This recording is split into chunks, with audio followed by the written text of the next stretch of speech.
Well, good morning, everyone. Happy Tuesday morning to you. Welcome back to Morning Musings. My name is Don K. Preston. I am the president of Preterist Research Institute of Ardmore, Oklahoma. And we are continuing our study of the Olivet Discourse. Now, remember, most commentators see that the Olivet Discourse is a discussion of, first of all, the events leading up to and consummating in the Lord's coming in the destruction of Jerusalem, even the end of the Old Covenant age in AD 70. Then, however, they tell us that beginning with Matthew 24:36, somewhere around in there, that Jesus changes the subject because, after all, the apostles had mistakenly, we are told, mistakenly conflated the idea of the destruction of the temple in Jerusalem with the end of time, the end of, the Christian age, which unfortunately for that view is endless. So, from Matthew 24:36 all the way through chapter 25, we are told is a discussion of Christ's coming at the end of time. Now, yesterday, I closed with this concept, asking you to consider very carefully the power of the argument. And the argument is this. Jesus said, introducing the parable of Matthew 25, 1-13, the kingdom of heaven is like. Now, we are told in this parable, the bridegroom delayed. Verse 5. Dispensationalists insert a 2,000-year gap into that verse. And they say, well, you see, yes, the wedding had drawn near.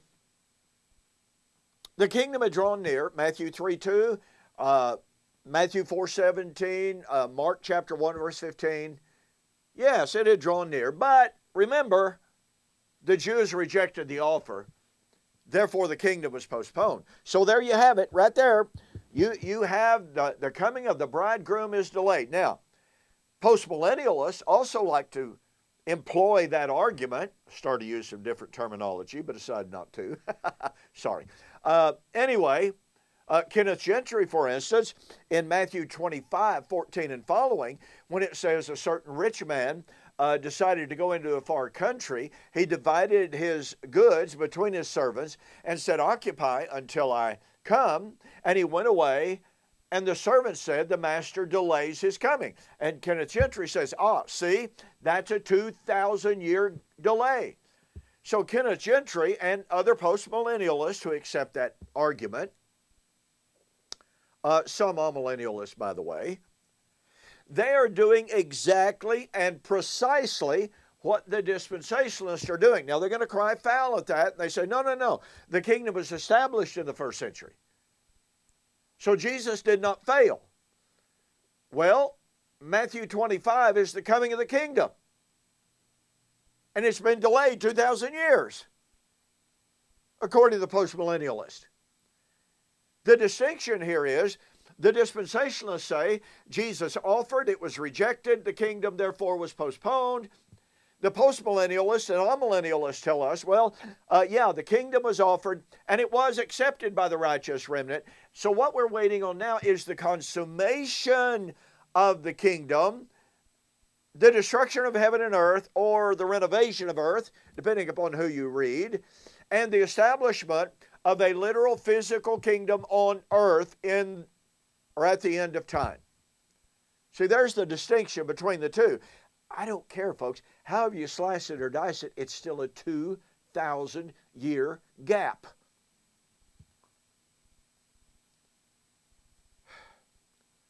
And so, the great question is, are we supposed to insert a 2,000-year gap into the verse of verse 5? While the bridegroom was delayed, they all slumbered and slept. Now keep in mind, folks, the coming of the kingdom here is the coming of the wedding. It's the coming of the Lord for the wedding. We've already established from Matthew chapter 22, that wedding was at the fall of Jerusalem in AD 70. Oh, wait, we are told, I shared with you how some amillennialists, even some postmillennialists are now saying, oh, well, you see, yeah, you got AD 70, and now we're waiting for the real wedding. Not to pick on Kenneth Gentry, but Kenneth Gentry says in his book, Navigating the Book of Revelation and Other Writings, Kenneth Gentry tells us that in AD 70, the old bride was fully supplanted by the new. Well, that means the wedding took place in AD 70. That means that the coming of the Lord for the wedding is Matthew chapter 25, which completely, totally destroys Kenneth Gentry's division of the Olivet Discourse. Not only Kenneth Gentry, but the entire postmillennial and the entire amillennial view.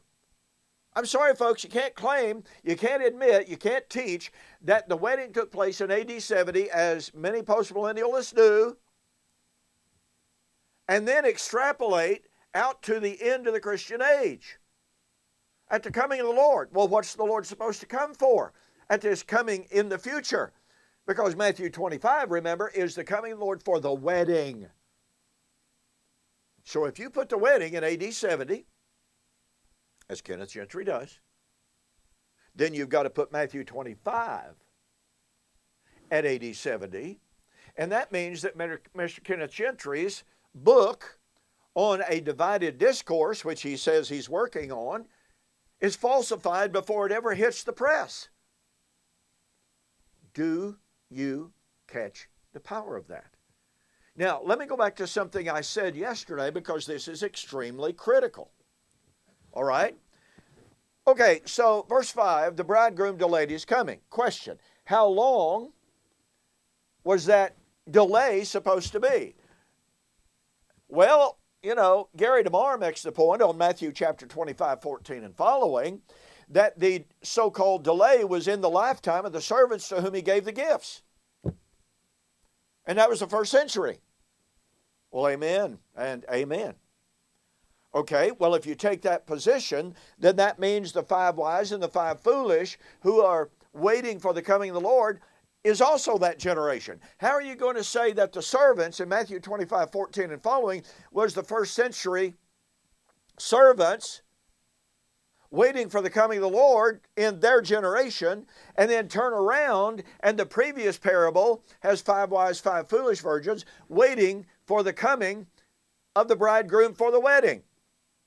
There was a delay of the bridegroom, just like the master delayed his coming in Matthew 25, 14 and following. And yet, we are told Matthew 25, 14 and following had to be in AD 70, but then some turn around and say, well, you know, we're still waiting on the coming of the Lord for the wedding of Matthew 25. And by the way, I've just got to digress here just a little bit, because this is so critical. Over this last couple of weeks, I've been conversing, corresponding. You can't really call it a dialogue, because the folks don't respond to my arguments. They will not answer my arguments. They always go off on another tangent. They change the subject, and they get, you know, they engage in caustic, vituperative language. But all of that aside, I have asked the following. Now listen, in the churches of Christ in which I was raised, there is a huge divide. Some prominent, quote, scholars, unquote, in the churches of Christ say the Lord married the church on Pentecost. Others say, no, the Lord betrothed the church at Pentecost. We're waiting for the coming of the Lord, Matthew 25, 1 to 13, for the wedding. And I mean, down through the years in the churches of Christ and in the amillennial world as a whole, this controversy has raged. Some say, well, if you say the Lord did not marry the church on Pentecost, then how are children being born to that betrothed bride until the coming of the Lord? How do you do that? Well, you see, these are legitimate questions, aren't they? And so I have posed the challenge to these adversaries, to those people who are so vociferously opposed to what covenant eschatology teaches. I have asked them, was the Lord simply betrothed on Pentecost and we're waiting for his second coming? Or was the Lord fully married to to the church on Pentecost, which means Matthew 25, 1 to 13 would be fulfilled. Which is it? And you know what? I have posed that question no less than 4 or 5 times. Not one single person, not one, has hit a keystroke to answer. But back to Matthew 25. We have the, quote, delay of the bridegroom in verse 5, but notice then what happens. Verse 6, and at midnight a cry was heard, behold, the bridegroom is coming, go out to meet him. Folks, let me reiterate what I said yesterday, and I'm out of time, so I'll pick this up tomorrow. But when the cry went out, the bridegroom, i.e., the Lord is coming, there was no more delay. There was no protraction. There was no postponement.